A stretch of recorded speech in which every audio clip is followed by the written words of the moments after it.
महाराष्ट्र शासनाने 2 जून रोजी पुण्यश्लोक अहिल्यादेवी होळकर शेतकरी सन्मान योजना जाहीर केलेली आहे। या योजनेमध्ये 3 घटक आहेत: कर्जमाफी, एक वेळ समझोता आणि प्रोत्साहन। ही सर्व योजना महाआयटीने विकसित केलेल्या पोर्टलद्वारे राबवण्यात येत आहे। ह्या योजनेचा लाभ देण्याकरता सहकार विभागामार्फत सर्व बँकांची माहिती महाआयटीच्या पोर्टलवर भरण्यात आली। त्याचे सर्व व्हेरिफिकेशन पण झाले आणि त्याची लाभार्थ्यांची कर्जमाफीच्या लाभार्थ्यांची पहिली यादी 25 जुलै रोजी प्रसिद्ध झाली। या यादीमध्ये राज्यातील 16,96,000 शेतकऱ्यांचा समावेश आहे आणि यांची कर्जमाफीची रक्कम 13,600 कोटी आहे। तर ह्या सर्व शेतकऱ्यांनी आपलं आधार प्रमाणिकीकरण करायचं आहे। आधार प्रमाणिकीकरण केल्यानंतर त्यांना लाभ त्यांच्या थेट बँकेच्या खात्यामध्ये जमा करण्यात येईल।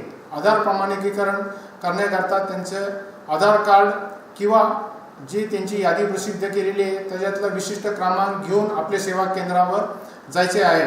ज्या शेतकऱ्यांनी ॲग्रीस्टॅग फार्मर आय डी काढलेला नाही त्यांना ॲग्रीस्टॅग फार्मर आय डी काढणे आवश्यक असेल।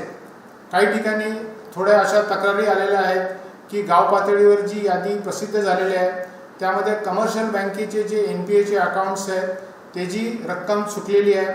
तर ह्याबाबत मी शेतकऱ्यांना आश्वासित करू इच्छितो की ह्याबाबत तुम्ही चिंता करू नका। आपण आपल्या बँकेच्या ब्रांचमध्ये जाऊन तपासावे। तिथं आपली 31 मार्च 26ची थकबाकीची रक्कम दिसेल किंवा तुम्ही आपल्या सेवा केंद्रावर गेल्यावर देखील तिथल्या स्क्रीनवर तुमची 31 मार्च 26ची रक्कम दिसेल। ती रक्कम बरोबर असल्यास तुम्ही आधार ऑथेंटिकेशन करावे। 31 मार्च 26 नंतरचं जे व्याजाची रक्कम आहे ह्याची जबाबदारी बँकेने घेतलेली आहे, त्यामुळे तुमचं संपूर्ण कर्ज माफ होणार आहे।